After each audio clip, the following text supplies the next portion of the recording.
Hello guys, and welcome back to another video. I've got a couple of exciting projects I want to talk to you guys about, but before I do, I want to cover a couple of important topics that I think are important when it comes to expanding your long-term awareness and understanding when it comes to the NFT space. This information is super relevant because it's happening right now as well. And while it is great and exciting to bring you guys new projects that have a lot of potential that might pop off, my goal with this channel is also to provide you guys with some serious long-term value so that you can start to see and think the way I do when it comes to approaching the NFT market. Also, quick side note, congratulations to anyone who minted their Azuki today. I did receive a couple of messages of people who are super excited for minting their Azuki after they made it on the whitelist after watching this video I did on them over a month ago when they only had around 9 or 10,000 members. So congratulations there. These are sitting really nice. I minted mine for 0.5 and the floor price is currently 2.8. Obviously that's going to fluctuate a lot, especially with the WTF airdrop that just dropped. So gas fees are super high. So I wouldn't be surprised if this actually falls back down before it picks back up. And I have to say, I am super impressed with this team, how they handled the mint,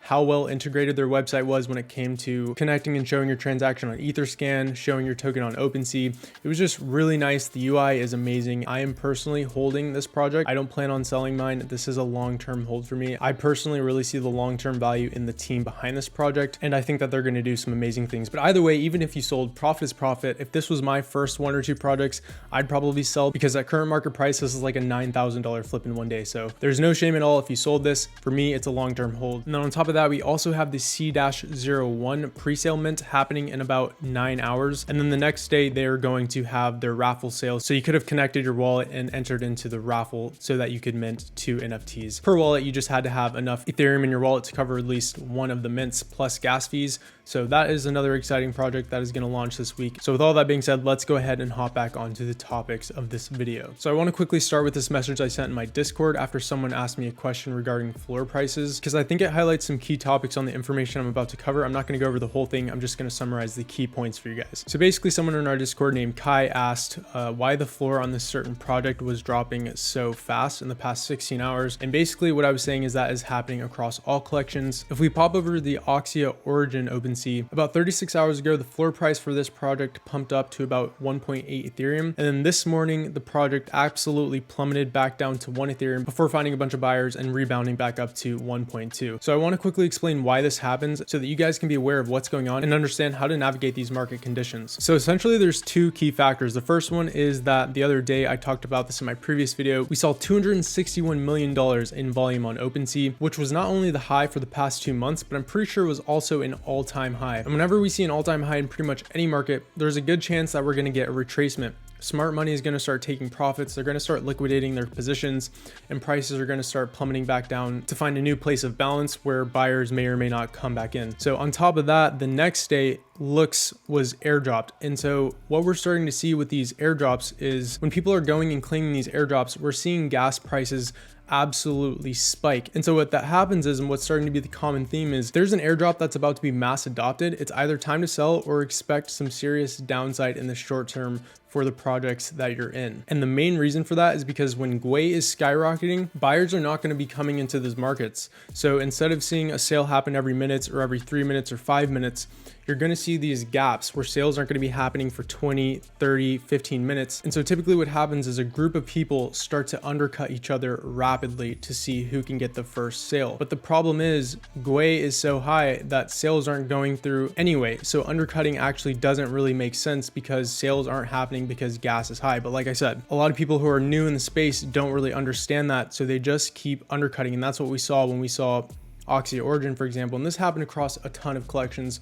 But Oxia Origin is just a good example. We dropped from 1.8 all the way down to 1 Ethereum before we rebounded up. And when gas spikes, the activity on transactions is going to go down because people aren't going to be wanting to pay these absurd gas fees. So that's why I always say, don't look at the floor price, look at the listings. So if we head back over to Azuki, yeah, you can see that we've dropped 0.18 since I last showed the collection. And the first thing we see is that the floor price is 2.62. But what I'm more interested in is how thin is the floor? How many items are there till 3 Ethereum or 2.8 Ethereum? So when the floor price was plummeting on Oxia Origin, I wasn't all that worried, and you shouldn't be either on certain projects because you really have to look at the listings. And at the time when we were dropping down to 1 Ethereum, the gap between 1 and 1.5 Ethereum was only about 20 items, which when GWEI is decent, 20 items usually sells in about 20 to 30 minutes, depending on how old and how much hype the collection has. So basically all you want to do to check this is you want to go to buy now, and we see that there's 405 items listed out of this entire collection, which is really great. We want to click this drop down menu and we want to click Ethereum. And let's say we want to see back up to 2.8 how many items are listed. So 2.7999. Click apply. And so while it looks like price might have gone down significantly in a short period of time, we can really see that there's only 14 items listed, and this is a brand new collection. There's a lot of hype behind it, and sales are going through every single minute, usually multiple sales per minute. We still have this WTF airdrop. Gas fees are pretty ridiculous right now, so it's actually quite impressive that we're maintaining the floor and the volume that we are, considering that we've been seeing gas fees in the several hundreds today. So the main point, what I want you guys to understand, is that you need to be aware of these conditions as they're happening so that you don't get caught up in your emotions or whatever is going on and end up either selling too early or cutting your losses unnecessarily if you ended up buying higher on the floor, because there's a good chance if you're minting the right collections, the floor price isn't what you think it is. It's quite artificial. You always need to look at the listings and see how many items are between X and X. So for example, the floor price is currently 2.62. Let's see how many items are between the current floor price and 3 Ethereum. So let's click apply. We can see that there's only 110 items between the current floor price and getting up to 3 Ethereum. And like I said, with the volume that we're currently seeing on this collection, if GWE dips back to normal or rational levels where buyers are willing to come in and buy these items, we could easily get past these 100 sales and climb up to 3 Ethereum in less than an hour. So basically the main point here is understand the current market conditions that are taking place so that you don't end up getting caught in your emotions and doing something irrational, like the people who were listing their Oxia tokens for 1 Ethereum when the floor price back up to 1.5 was only about 20 items. And then lastly, really quick, if we head over to Dune Analytics, you can see that OpenSea volume is slowly starting to die off after we had this new high, which is no surprise, which is why in the last video I said I took profits on a lot of NFTs that were pumping, because obviously a lot of people were going to start taking profits. And on top of that, since we're seeing these airdrops and gas fees are getting pretty ridiculous, we're going to start to see a little bit lower average volume, at least until the gas fees cool off and maybe these airdrops go away. I don't know. So the more awareness that you have when these things are happening and the market conditions are shifting, the better you're going to be able to navigate these markets and make more intelligent and rational decisions. Okay, so that's it for that. So let's go ahead and hop in the project. But before I dive in, as always, follow me on Twitter at blockchaingavin, like, subscribe, and turn on post notifications if you're finding any of this content valuable or helpful in any way, as it would greatly help the channel. All right, so the first project I want to talk to you guys about is called Heroes of Mavia. It says, build your army, conquer opponents, and earn Ruby. This game is developed by Scryce Studios.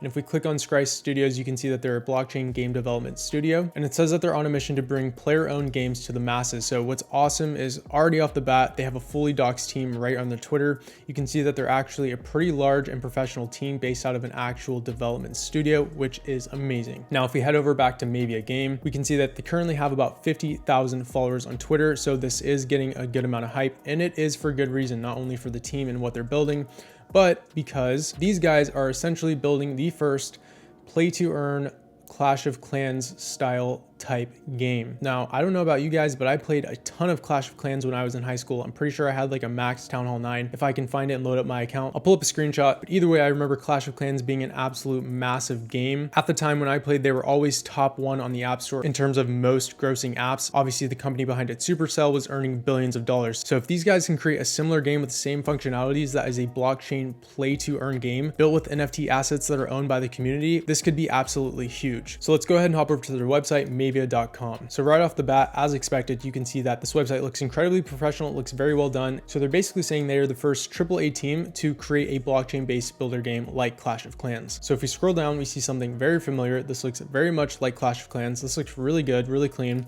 So it says build your base to defend against enemy invaders. You're gonna have turrets, walls, traps, and a bunch of other stuff. Like I said, if you've played Clash of Clans, I think you get the point. You're gonna be able to lead an army of infantry, vehicle, you're gonna have your war camps, you're gonna have your gold storages, you're gonna have your armies. And then if we scroll down, it says, of course, you're gonna earn Ruby and other in-game sources for playing and winning the game. So it says you can earn Ruby by winning offensive battles, successfully defending your base, removing base obstacles, completing challenges, and much more. Gold and oil are additional in-game resources which your base produces, and your army can steal from opponents' bases. So you're going to be able to upgrade your base, upgrade your heroes, and statues with your NFTs. And then if we scroll down, we can get more into the style of the game, the land-based assets, but then it also shows their partners. They've got Binance Labs, Genblock Capital, Yield Guild, all these other guys. You can obviously read them. And then of course, they have the team on their website, which looks Very professional. You guys can check them out. You guys can look them up on LinkedIn or wherever on your own. They seem to have an advisor from FaZe Clan, and then we can go over their roadmap. So if we scroll up to the top and we click on NFTs, bridge, or staking, they all say coming soon. There's not much information on that yet, but I do definitely want to go ahead and hop into their Discord and take a look at the roadmap and some of the assets in this game. All right, so we're in their sneak peeks and we can see some of the assets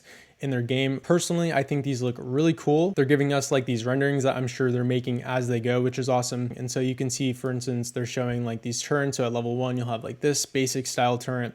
And as you level up, it'll start looking a lot more epic and then obviously do more damage and stuff like that. So let's head over to their roadmap and see what they've got going on. So Q4 2021, which we've already passed, they've already done all that. Q1 2022, token launch and an NFT sale. So they're gonna have their Mavia token launch. They're gonna have staking pools. We're gonna be able to stake the tokens that you mint, which will probably earn Ruby and give you some other type of bonuses and perks in the game.